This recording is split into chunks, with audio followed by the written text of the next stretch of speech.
کیا آپ نے کبھی سوچا ہے کہ فرعون جو دنیا کا سب سے طاقتور بادشاہ تھا، آج اس کی لاش دنیا کے ایک عجائب گھر میں محفوظ کیوں آئی؟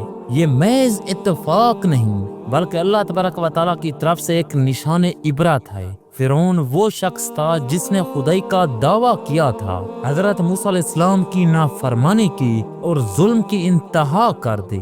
قرآن پاک کی سورۃ یونس کی آیت نمبر 92 میں اللہ تبارک و تعالیٰ نے فرمایا ہے، آج ہم تیرے جسم کو بچا لیں گے تاکہ تو ان لوگوں کے لیے عبرت بن جائے جو تیرے بعد آئیں۔ یہ آیت 1400 سال پہلے نازل ہوئی جبکہ فرعون کی باڈی 19ویں صدی کے آخر میں مصر کے علاقے وادی ملوک سے دریافت ہوئی۔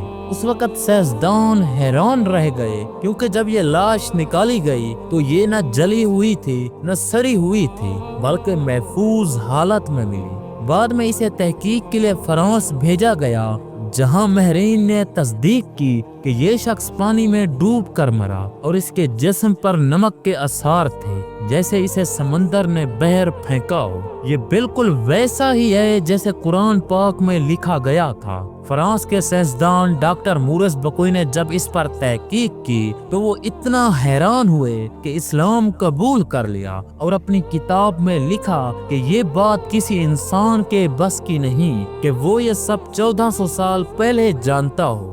ناظرین اکرام، آج بھی یہ لاش لوگوں کے سامنے رکھی ہے تاکہ وہ دیکھیں، سوچیں اور عبرت پکڑیں۔ وہ شخص جو خدائی کا دعوے دار تھا آج خاموشی سے پڑا ہے۔ لوگ تصویریں کھینچتے ہیں، ہنستے ہیں، گائیڈز ان کے بارے میں کہانیاں سناتی ہیں، مگر یہ سب اللہ تبارک و تعالیٰ کے حکم سے ہوا۔